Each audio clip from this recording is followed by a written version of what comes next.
One of these issues that I care about is resolving the gun violence issue.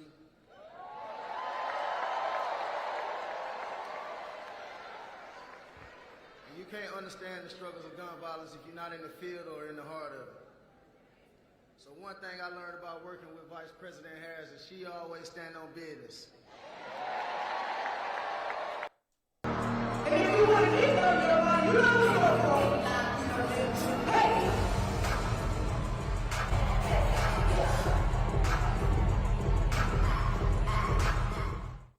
Guys, what are we doing? What are we doing? This is disturbing. I mean, truly, truly disturbing. It's sickening. It's a clown show for the presidential election of the United States of America. It's a clown show.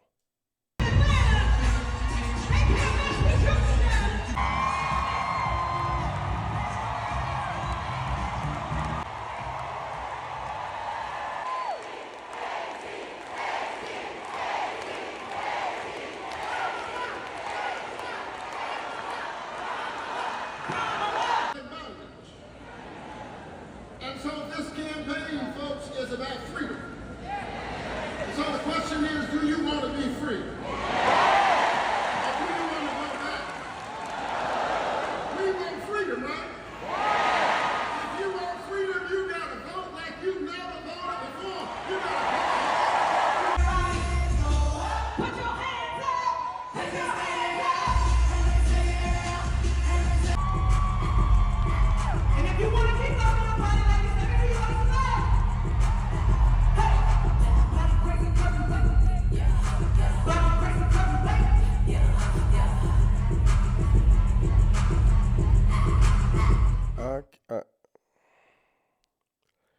I can't believe this. This is blowing my. I mean, listen. You know what this reminds me of? That movie Soul Plane. All the professional planes, and then you got this soul plane. And guys, let's not get it twisted. This is not black culture. This is hood culture. Okay? Don't put black culture and people twerking and rapping about guns, drugs, and no. That's hood culture. Very disturbing. This is pandering to black people. That's exactly what this is. At least people in that field that listen to secular music, that look at people like this. You know, you had probably almost 20,000 people in the audience. Why? Because Quavo and Meg the Stallion was there. Listen, I thought it was bad when Joe Biden had Cardi B interviewing him. I was like, oh, okay, what is this for? I don't really understand it. Now you got Megan Thee Stallion on stage at a Kamala Harris rally twerking. Boy, oh boy. And you wonder where the country's going to go if this person gets in office. Truly, truly crazy. Listen, you even got some people who call themselves pastors saying to vote for this person. We are really in a time where you're going to be able to see the wheats and the tares, my brothers and sisters, like no other time. I am telling you, this is completely the world. Don't come at me with I'm a Christian, but I'm still standing on that side type stuff. This is not a real pastor. How qualified does a black person have to be? Graduated at the top of her class at Howard, went to law school, was Attorney General of a state, a United States Senator, a Vice President of the United States, but she's not qualified? This representative from Tennessee, he called her a DEI candidate. And then they start calling her colored. Then they start calling her out of her name. And as a black man, I can't let no white man talk about no sister like that. You see how they try to go to race? You see how the devil has divided this country with race? The spirit of racism just flows high, especially every election. Every election, the spirit of racism just comes right back and sits right on our porch. And as a black man, I can't let no white man talk about no sister like that.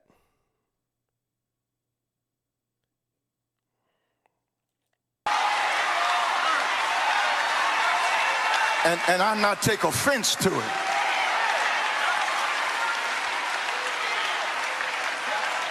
Because who is more disqualified than Donald Trump?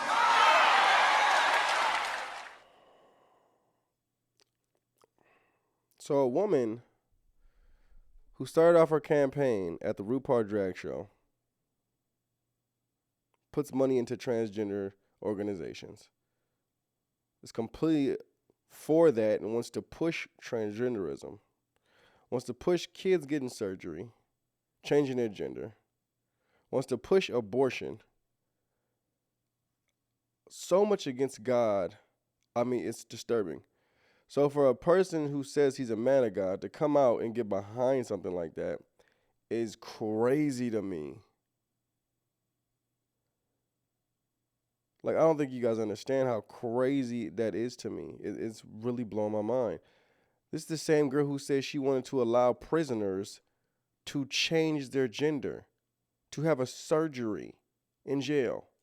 When I was Attorney General, I learned that the California Department of Corrections, which was a client of mine, I didn't get to choose my clients. Right, a client of the Attorney General. A client of the Attorney General, Right. of the Office of Attorney General, that they were standing in the way of surgery. For prisoners. For prisoners. And there was a specific case. And when I learned about the case, I worked behind the scenes to not only make sure that that transgender woman got the services she was deserving. So it wasn't only about that case.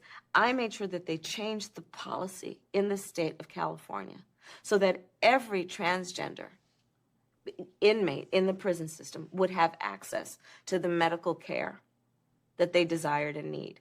And I believe it was not only, I know it was historic in California, but I believe actually it may have been one of the first, if not the first in the country, where I pushed for that policy in a Department of Corrections. This woman takes pride. Takes pride in pushing policies for people who are mentally ill.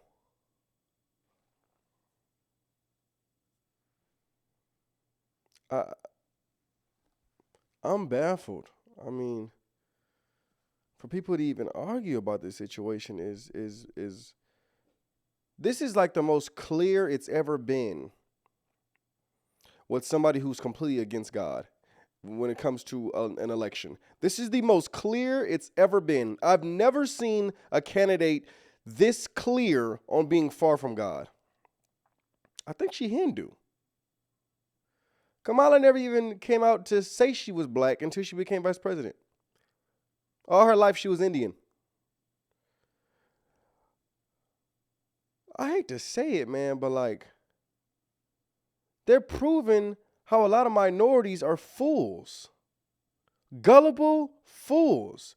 That's what they're doing. I guarantee they laugh in the back.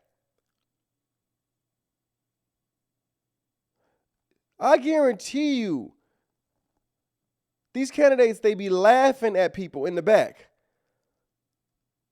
Like, let's say this. I guarantee the fools are going to eat it up.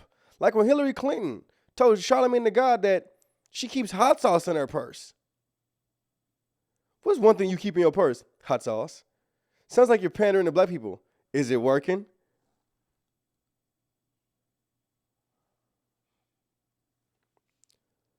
They laughing at y'all. They laughing at minorities in the back. Say this will get them. They're fools. They'll eat it up. Yum, yum, yum, yum, yum. Like, what is going on? She said something that had the crowd going crazy about debating Trump, saying, if you got something to say it in my face. You think that they didn't tell her to say that? Say this. Say, because a lot of black people say stuff like this. If you got something to say it to my face. Say that. Say that. They'll eat it up. They'll eat it up.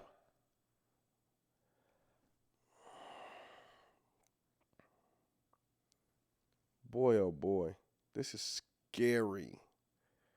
I don't think you guys understand how scary this is.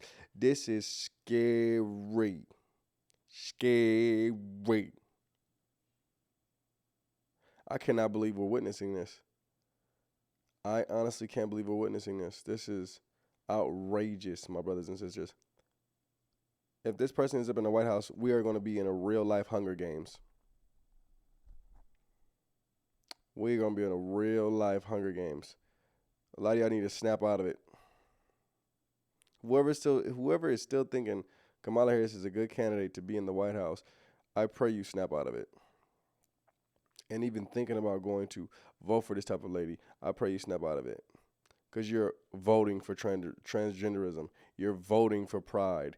You're voting for kids to get their genders changed. You're voting for abortion. Whether you think that or not, that's exactly what you're doing.